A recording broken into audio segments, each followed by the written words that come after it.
How's it going, John? Oh, it is going well tonight, Eric. How are you? I'm feeling very civic today. Very civic. Okay. You did Civic-minded. something civic? Civically? I I sat through a city meeting. Oh, great. A city meeting on the traffic calming that is going to happen in our neighborhood. Okay. This is why government moves so slow. And is it going to happen? Well, I thought this last time they said, here's what the options are. Next time we'll show you what we come out and what we propose to do. So I thought, oh, great, come out, tell us what you want to do, and we'll vote for it. Well, no. This meeting was to show us what, the first meeting was to show us what all the possibilities were. This meeting was to show us what the possibilities were that were acceptable for our neighborhood. And next month, there will be a meeting where we get to vote. Oh. On what? So I guess like, I you guys are killing me. I didn't actually realize you got a chance to vote on what goes in, like as a Yes. community. As a neighborhood, they gave us the options of what's available, and they gave us. So next time, they're going to have 2 proposals, and the neighborhood gets to vote on which of those 2 proposals they want. Okay, which of the And I'm like, two? So I did that. I always did that with my kids growing up. That was like, Yeah. it's not the world of possibilities. It's A or B, either of That's which are right. acceptable. That's right. So, and in typical civic fashion, the poor city guys are like, here's the focus, and here's why we do things. There's city charters, which defines who gets to vote and why this is the way it is. And then, of course, you get people who see the signs along the street, join the meeting, not anywhere part of the neighborhood, and complain and want to know why some street down the road is not also being considered. And the poor city guy has to repeat ad nauseum because it's not part of this plan. If you would like that street to be part of it, please submit a traffic calming as the neighbors in this current group have done, kind of Right. thing. But it doesn't stop them from spending 5 minutes of the meeting to complain about things. And the city, it's on Zoom, so it's hard to interrupt people once they get started, Sure. And they're city employees, so they have to be nice. Sure. Okay, so you're gonna It's you're all gonna, good, you're though. gonna send them a bouquet of candy bars or something after this. Yeah. Uh, They were Under the very nice. 25% or $25 gift limit. I don't know. Yeah. Whatever it is. Yeah. So, but it was fun. Okay. All right. So in It another was- year, you'll have a speed bump or stop signs I or a flagger. wish that was funny. I wish that was sarcastic. It was sarcastic. It was intended to be No. sarcastic. No, it's Don't if you let my vote for sarcasm everything- run into the wall of your reality. Yeah, it's because everything's by date. So next time, if everything goes smoothly, then they can send out the cards on the proposals. Those they have to wait 3 weeks to get responses, and then they have to get on the Traffic Planning Commission agenda. The Traffic Planning Commission has to then approve it, and then it has to go to the City Council, who then has to approve the budget expenditure, and then it goes to the actual city workers who actually are going to put in and install the speed bumps. And the guy was like, if everything goes smoothly, it's September at the earliest. But if we don't get it by September, then it'll be next spring because we don't do asphalt after October due to weather. So it'll be a year. All right. It'll be a year. I'm sorry for, So yeah. You'll be like, It's I okay. don't live in that neighborhood anymore by the time that happens. it's okay Oh, that's funny. because I hinted earlier today. I got myself a present. That's what, okay, yeah. And, Happy birthday, happy Father's Day to me. When's Father's Day? Should I make you guess? June? Yeah. I bet you got a gas grill. And Father's Day. Oh, no, I did not get a gas grill. that was kind of the inverse guess. I figured there was no way you were going to get a gas grill after giving me so much crap about it. I'm gonna say you went with the Traeger. Did you get a Traeger? I did not get a Traeger. I actually went with the Kamado Joe. Those ceramic egg-shaped things. They're just like Weber grills, except super fancy. Oh, so not the the Weber kettle? big green eggy kind of thing. Oh, it's that thing, but this is a different brand, which competes with the big green egg. I found an actual grill. Oh crud! What's the name of it? There's a store I found in Beaverton that all they do is grills, and you go in their store, and they have the big green egg, they have the Kamado Joe, they have tons of gas grills, they have pizza ovens, outdoor pizza oven. I mean, they have everything in there, and then tons of sauces and rubs, and I mean, it's all things barbecue. I'm like, how did I not know this store existed? It's like right. Downtown Beaverton. Send me a Google Maps pin.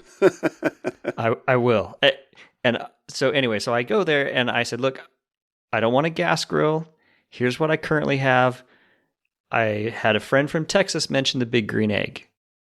Tell me, and he's like, I'll show you all the big green eggs you want. And then I'm going to tell you my opinion about these other Kamado Joes, which is something. And then I'll let you decide.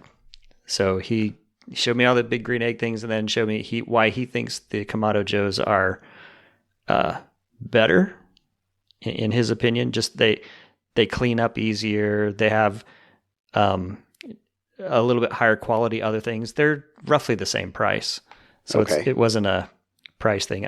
Maybe he gets a better deal by bigger selling commission. The bigger commission. Who knows? But he sold me on the parts. Okay. Or he sold me anyways. So I now have it.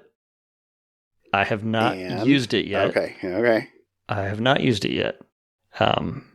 But that will be this weekend. Will be the trial run. So I'm very excited about this to try my new grill. It is home and on the deck. It is home. It is in the garage and pristine. It's not on the deck, but yes, unblackened by real fire, unblemished at this point. But my neighbor, who is from North Carolina, I mentioned it to him because he's got a smoker and he smokes stuff all the time, and it smells so good coming from his house. Uh-huh.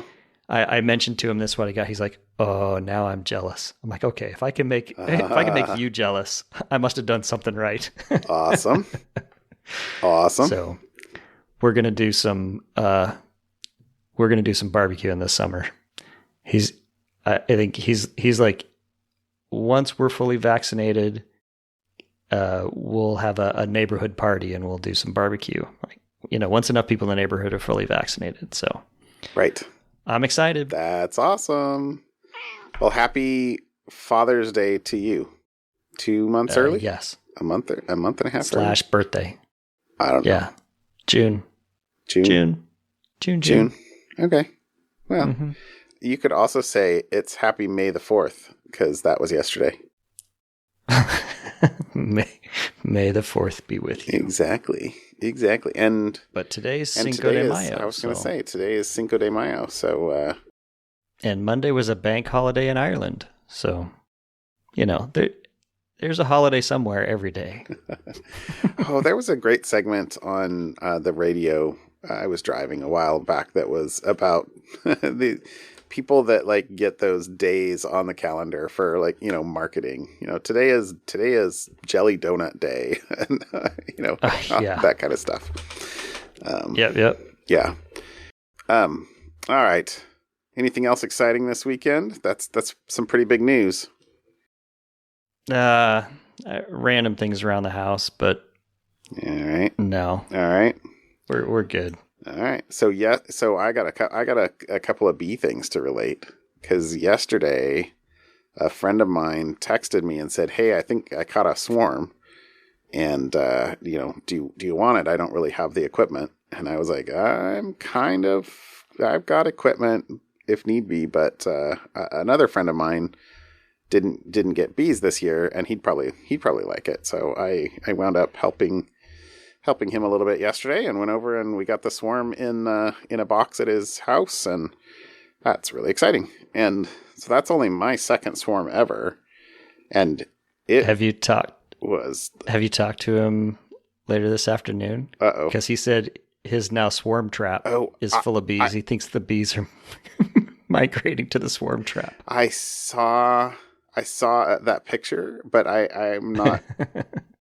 I don't know, because he doesn't think so, because he thinks the queen is still in the hive. She's got to be, almost certainly. Because we used a box over at his place that has an entrance that you can put what's called a queen excluder on, right? Which basically just it's a grate that has openings that are large enough to let a worker bee through, but not not the queen.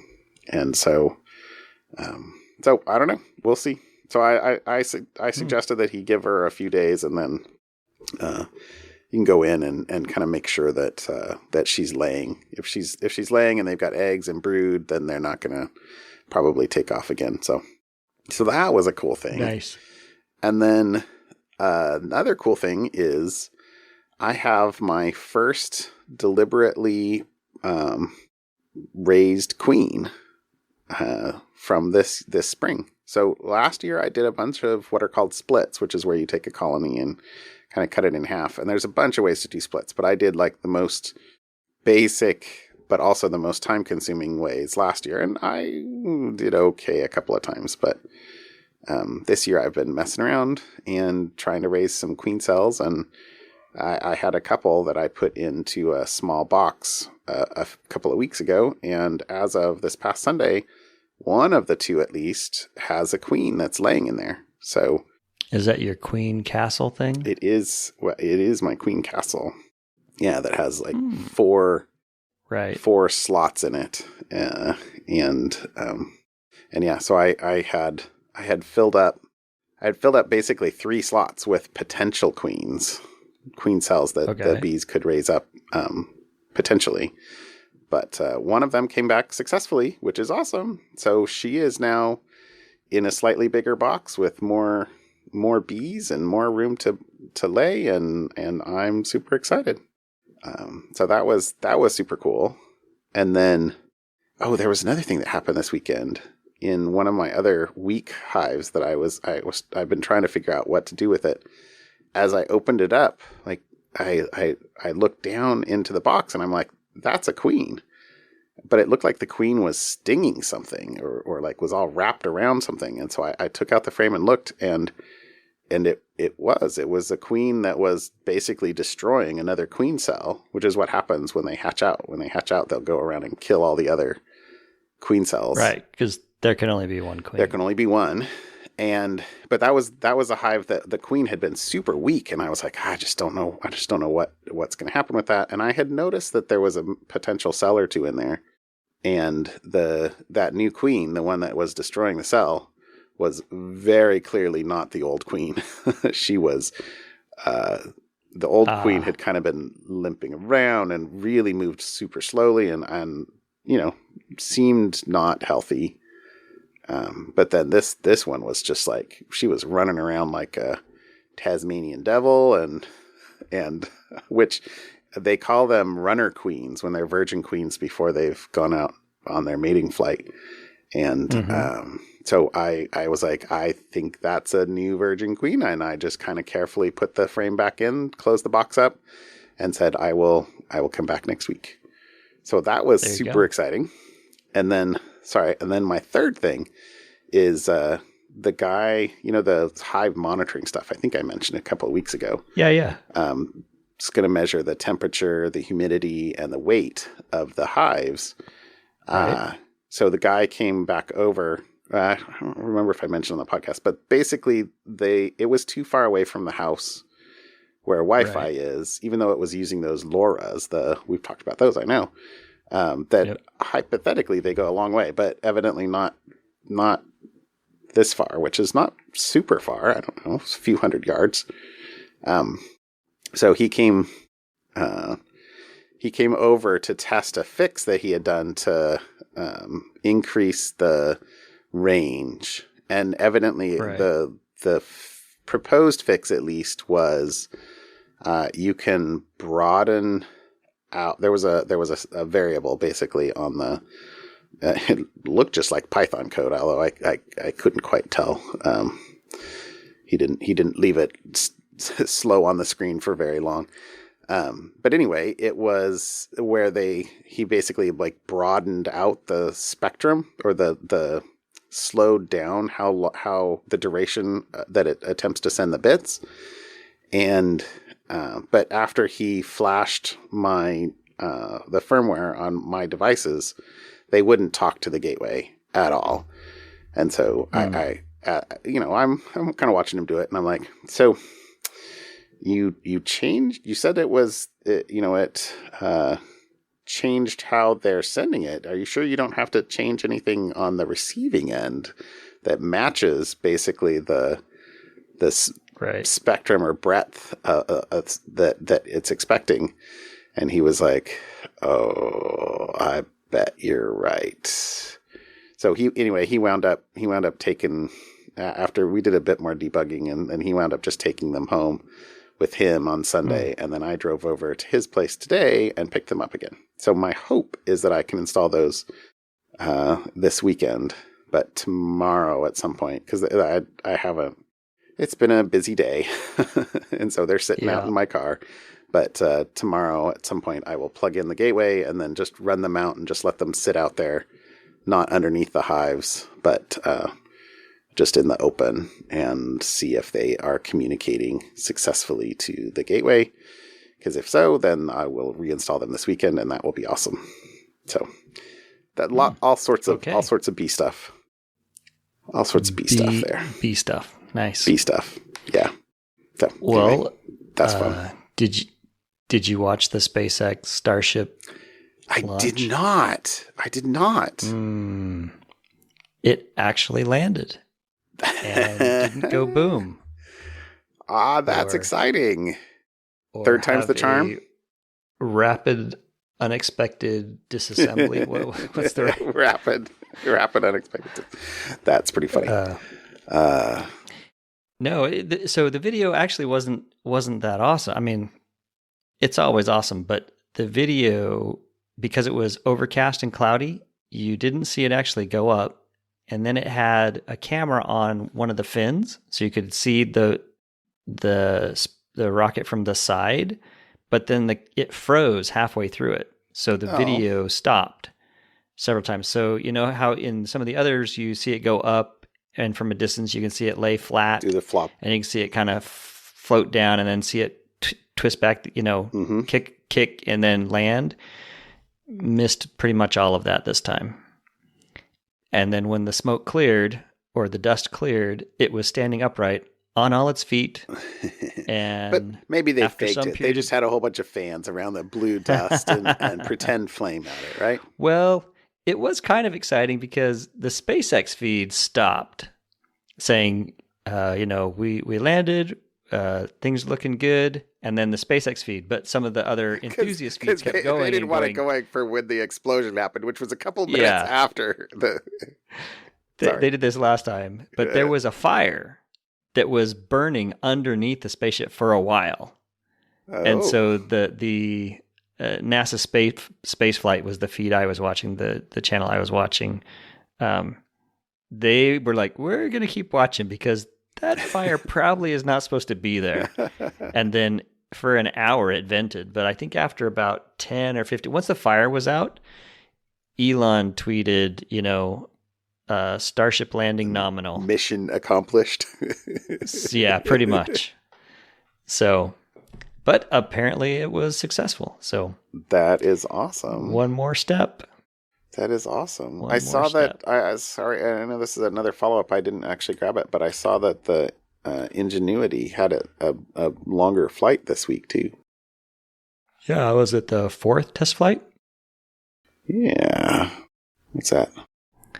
More space stuff. Yes, Can't get enough of the space stuff. Fourth flight. Climbed to an altitude of 16 feet. Flied flew south approximately 436 feet and then back for an 872-foot round trip. In total, in the air for 117 seconds. Nice. That's exciting. Mm-hmm. That's exciting. Okay, so I threw a little bit in follow-up here.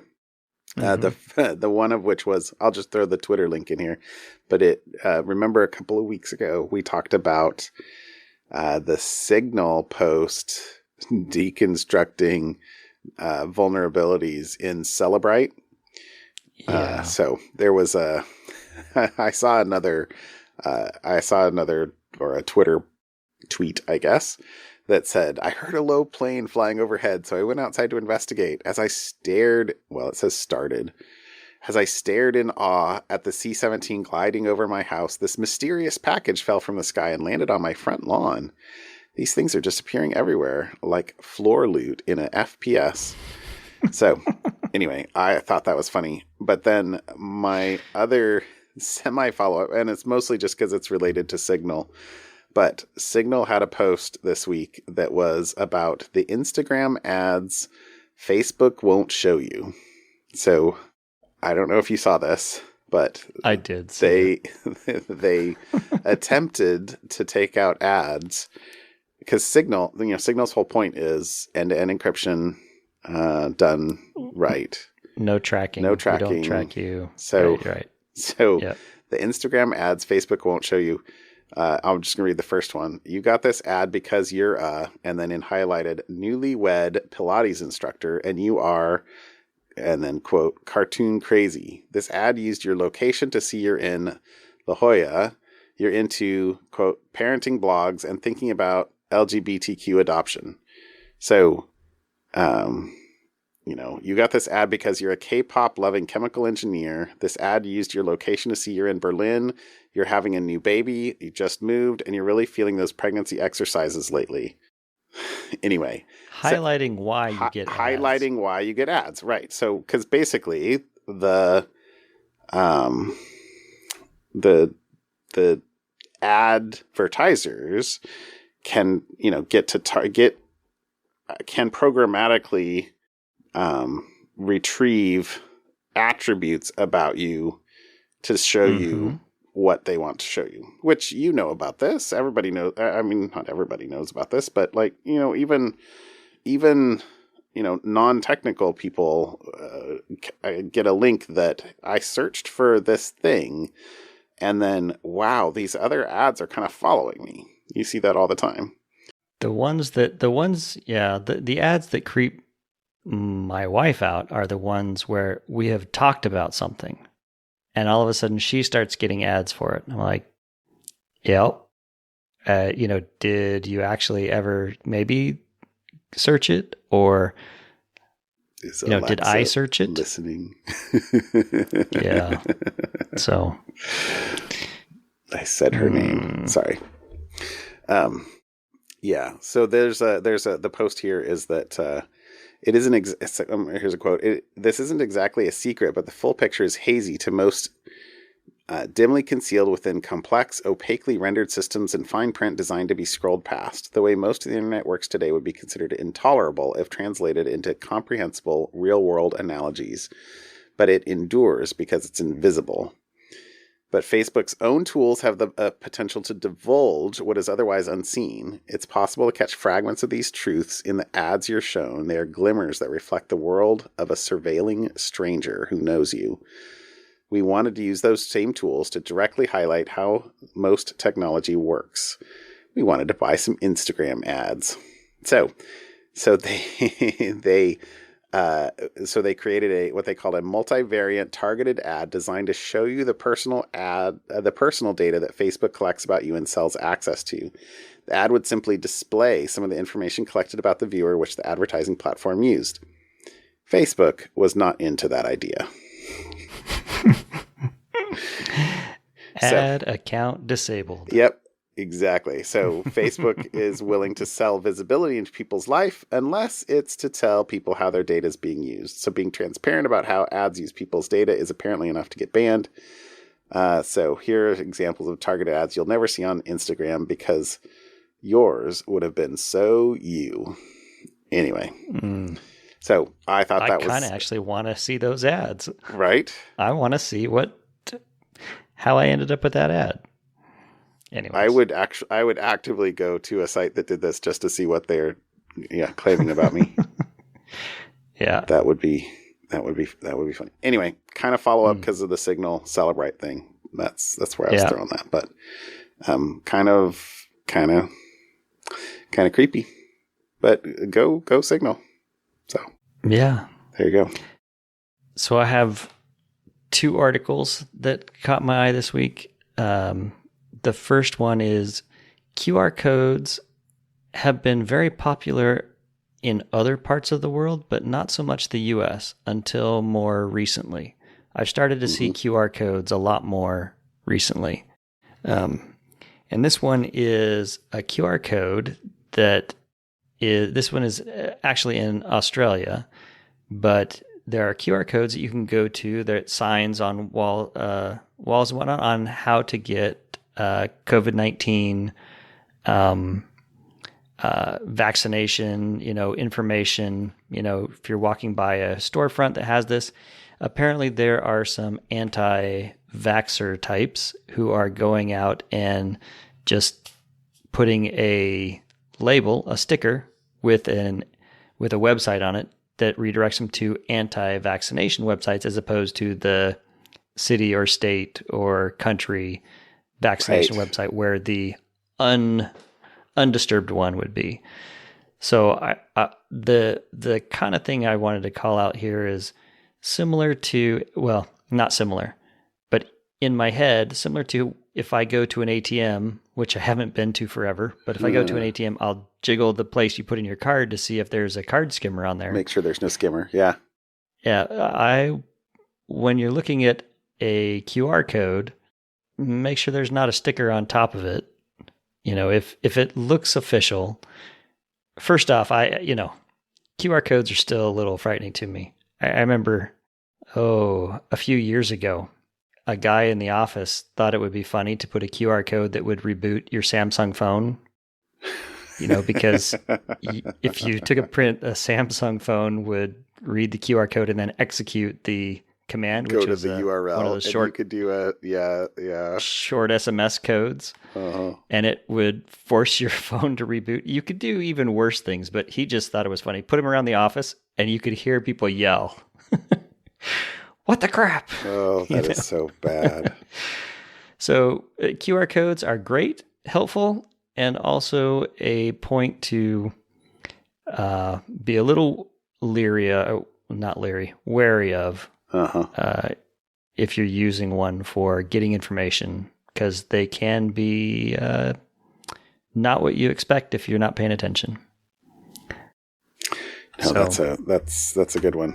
Interesting. It says any person found to be tampering or obstructing with business QR codes will likely face arrest and court penalty of up to $10,000. Yeah. There you go. So don't mess with stuff anyways. But yeah, there's that one. And then the second article is just a Google security blog post on some things they have done the title is How We Fought Bad Apps and Developers in 2020. And I assume it's bad apps and bad developers is what they mean, not just all developers. It's a slightly unfortunate headline, but that's good.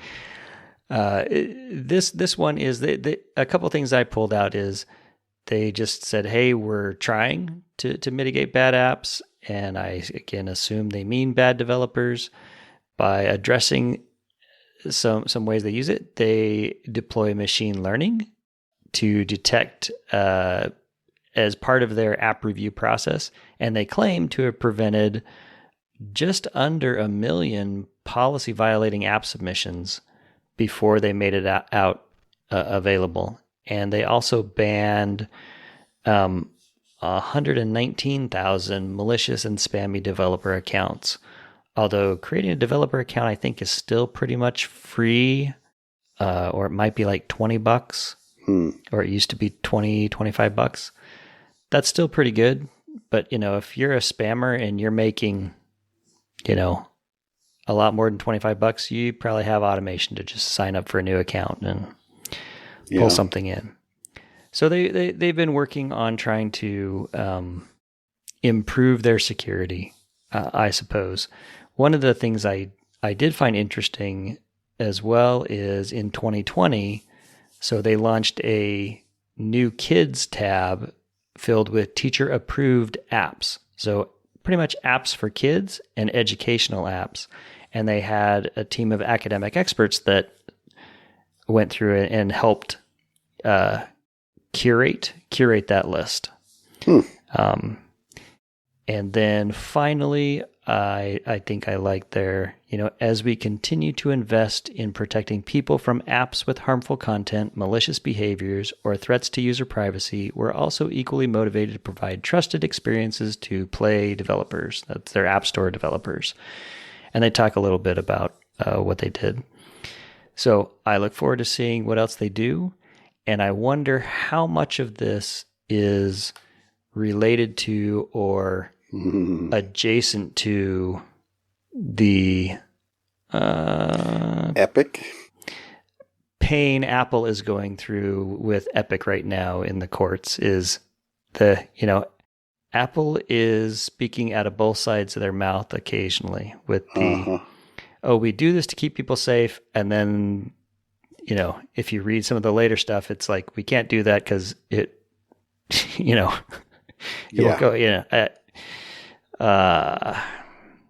but I do wonder how much of this is Google trying to get out in front of what's probably coming.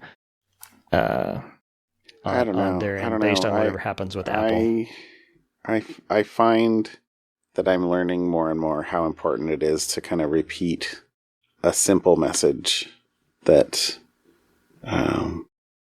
is just the points that you want to get across. Because people don't hear it the first time. They don't really listen the second time. Maybe they don't read, and repetition is really important, and being super crisp and super clear. So, but Google's got a long way to go still. So, but good for them. All right, so that is really that's good for Google.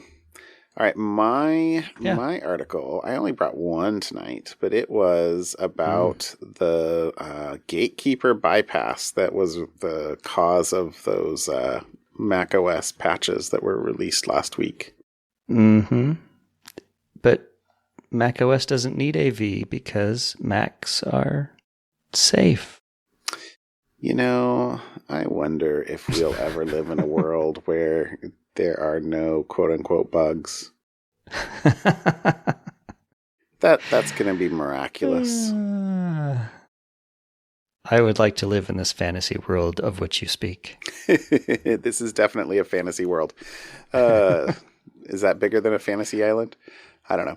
Okay, so what is it? So I'm looking at the article instead of my notes. But so this person, Cedric Owens, this Medium post talks about the bug he uncovered that allows an attacker to easily craft a macOS payload that is not checked by Gatekeeper. So the payload can be used in phishing, and all a victim has to do is double-click to open the DMG. So that's the, what does DMG stand for? Disk image? Yes, I think it's just disk image. So all the victim has to do is open the DMG and double-click the fake app inside the DMG. No pop-ups or warnings from macOS are generated. So if you are reading this, he encourages you to update to the most recent Catalina or Big Sur, where Apple has patched them. And so the issue, well, actually, so first thing about this, he reported it on March 25th, and Apple had fixes available March 30th. So 5 days. Nice. That's nice. Awesome. That's awesome. So he also says that Patrick Wardle, who's the person behind Objective-C, which I know we've had some links to historically, did a little bit of a deeper dive into the cause of this in Sys Policy D, but I'll leave that as an exercise for the reader. Essentially what this person did is Gatekeeper evidently will only check and protect against a quote unquote real app, where a real app needs to have like a info.plist file and be more than a script. But evidently the actual subsystem will allow an app that, where the app itself is just a script file. And if what your script file does is just download another executable in a way that the bit is not, there's a bit that's the quarantine attribute that is what causes Gatekeeper to pop up a warning. But anyway, so if the script downloads something via a mechanism that doesn't get that bit set, then it has, just that one double, running of the script is enough to allow them to download and run other things, rather than run arbitrary code with no gatekeeper interception. So the steps he did are laid out here in the post, but it's basically just write your script that downloads something from a server. And he specifically used curl, which is a well-known popular Unix command tool to grab a URL. And curl is evidently well known to not set the quarantine bit. So he basically served up a quote unquote malicious binary on a server of his own, and then was able to download it with his quote unquote fake app, by doing essentially a drive-by download off of a website. So, so there's more detail in here about what he did to, figure out. I don't know. It looks like, there were some tools for creating a quote unquote fake app, but it also doesn't look like it's that many actual command line tools to run to just do it by hand either. But are you running Big Sur yet? No, I am not. Okay. Yeah, my Mac here at home. Okay, so I'm probably okay to step forward on work, because my work machine's pretty decent. But I've also been really busy, so taking off some time to let it happen. It probably has to happen on a weekend, and I don't know. I just haven't. You got 12 gigabytes of stuff too. Oh, gracious. Sorry. Yeah. There you go. There's a day worth of downloading for me. But my home Mac is a 2013 iMac. So it's like pre-Retina iMac. And which is why I was kind of watching the releases of the new iMacs that they announced just a couple of weeks ago, because I'm semi in the market, but not for just a iPad on a stand. I don't know. Right. I want a little bit more, a little bit beefier of a computer. So I'm kind of hoping that they release some better MacBook Pros, and maybe I'll just get a MacBook Pro. Anyway, sorry, that's a digression. That doesn't matter. But that's why I'm not running Big Sur on my home. Okay. On my home Mac is because I'm fair. Fair. So anyway, okay. What else am I going to say about this article?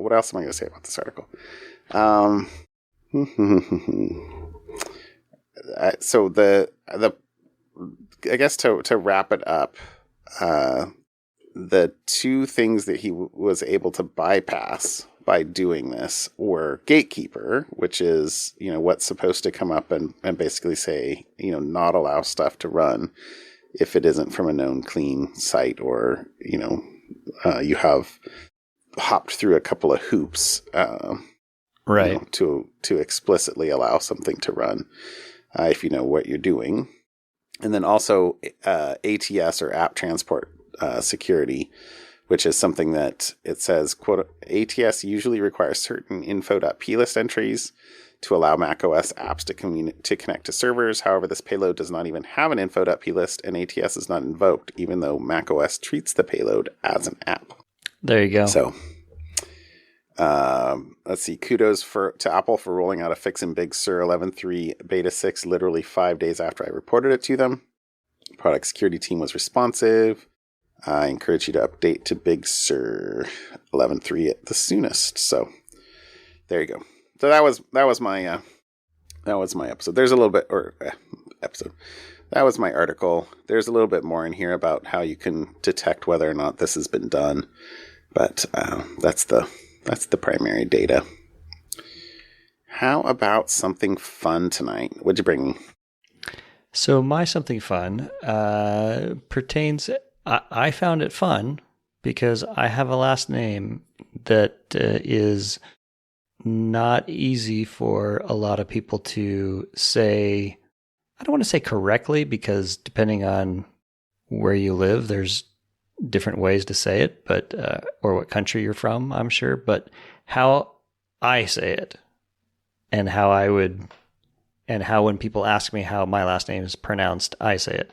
So the website called namedrop.io, and it is the epitome of a website that does absolutely one thing. Basically, I'm sure they could expand it, but it's you basically can create for free a little card in a website and record audio of you saying your name. And then if anybody needs to check to see how to say your name, they can go to Name Drop. It's a social media site. Go to this site and hear you pronounce your name so that they can then say it correctly. That's all it does. They're basically saving a 3-second snippet of audio and making it really easy to embed that and replay it. Right. In places around the web. Correct. And you have, it's brand new. So it's all still in beta. They have their free tier, which is one user, a default picture, and a default background, but you can get a professional one. They haven't announced pricing yet, but that will include, you, the user, a profile picture, a personalized background, and personal quick links, which I assume are the short links you can share in various places. So I thought it was an interesting idea. I hadn't seen this anywhere before, and I don't know how it would actually work in 99% of the places where I have to either correct or people ask me, how do you say your name? Yeah. Maybe there's something here at some point in the future. I remember, they're very wildly different, but I remember the first time someone years ago told me about Launch Darkly, which is a service that basically is feature flags as a service. It basically hits a URL and gets back should I go or not? And I was like, that's super simple. Why would you do that as a service? But you know what? It's really cool. They've gone a long way with it. They've done a lot. So. Good for namedrop.io. I guess I wish them well. Huh. Yeah. That's fun. Just full transparency, I have not signed up. I have not done it. Yeah, it looks like there's some demos, though. You can go and look at the cards and hear that. I didn't want to do it while I was on the mic, but... Yeah. Okay. Well, I kind of have two something funs. All right. Click on that first link. So this first link that I will put in the notes here is to COVID, what is it? COVID dashboard. Oh, I'm playing with it already. shinyapps.io. So this is one of the questions for, us as a society is, what's it going to take to be quote unquote protected from COVID? Because I heard actually a depressing segment on the news this morning that the comment was that the seasonal flu started with the Spanish flu of 1918. Yeah. And that there's a good chance that COVID winds up going the same direction if we can't actually, stamp it out far enough. There will become a seasonal COVID. But it's certainly one possibility. But this little app here is, there is a notion of herd immunity, right? And that's the whole point of vaccinations. The point of vaccinations isn't that 100% of everybody gets the shot and is immune. It's that, enough people are immune that the general population can't be easily, mass infected. But to the extent that variants still are able to mutate, we are all, running the risk that, and by all, I mean the entire world, running a risk that, there'll be a mutation that, causes us to have to lock way back down again until we get a new vaccine and then get them all distributed. I mean, it should be, sorry, I'm very, I definitely have an opinion on this. Even though maybe I'm not the most well-informed person in the entire world, it should be our mission to get the world, stamp it out across the world. Anyway, what this little app is a way, and I think this is just for the States, so sorry anybody overseas, that you can look and say, basically plot a graph of how many people are vaccinated versus how many people have gotten infected to try and estimate what does it take, what is it going to take to get us to herd immunity. And then you can choose, do you want to show for the entire United States? If I put in Oregon and California and Texas and Washington, it'll plot them on the graph and then you can choose to say at least one dose or fully vaccinated. So, in this data, you can see Oregon, like for what I'm looking at least, Oregon has had hardly anybody infected, like from, what other states, California and Texas are around the 40% of people infected, and around 40% of people vaccinated, whereas Oregon hasn't even passed the 20% of people infected, which is awesome, 17%, but is just over, let's see, what am I looking at? I'm looking at least one dose. So 39% have had at least one dose. Or if you look at fully vaccinated, Oregon has 23% fully vaccinated, 16% infected, and a population level immunity of 36%. So, anyway, I thought this was kind of cool. I was looking at the map trying to find who had the most infected people, right? Probably something like South Dakota. North Dakota and South Dakota are infected 55% and vaccinated at least one dose, 43 and 37%, but the population immunity is 74% and 73%. Those are the high ones that I found. Yeah. So that's interesting. It's an interesting site. I hadn't seen that. So anyway, there you go. That's one little something fun. And then the other thing, the thing that I had been planning on, I think before I decided to go ahead and show that other chart app is it was a tabletop exercise that NASA ran for simulating an asteroid collision with Earth. So, in the security business. Lady Astronaut book. Yeah. Or those Armageddon? What was there? Yeah. Movies from the 90s? Yeah. Yeah. I don't know that this is a fun thing because other than the fact that there is a annual Planetary Defense Conference, but let's see. It said good to know. During the annual Planetary Defense Conference, scientists from a number of space agencies participated in a simulated emergency response scenario where a fictional asteroid called 2021 PDC was bound for Earth. The scientists determined they had 6 months to plan, and as the fictional days and months passed, the future began to look bleak. But basically, this is an example of something that is good to run internally for your security, your SOC or your security functions of a tabletop exercise that will help you prepare for how to respond to something that might happen for real. But so they were like, can we blow it up? Can we shift it? Can we?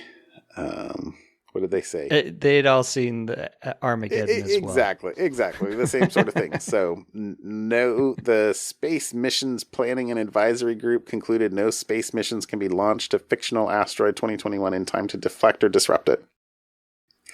So, poor Czechoslovakia, it says the fictional asteroid struck the Czech Republic near its border with Germany and Austria. The last report before impact narrowed the impact location to within 23 kilometers and the timing of the strike to within 1 second. But anyway, I thought that was cool. So good so there you go. Somebody's thinking about stuff like that. I like it. Yeah. I'll take it. There you go. Well, cool. All right. Well, if you're in India, please be safe. Everywhere else, wear a mask. Wash your hands. Be good. Yes. Ditto. All right. All right, dude. Call us show. I'll talk to you later. I'll talk to you later. Bye, Eric. Have a good night. Bye.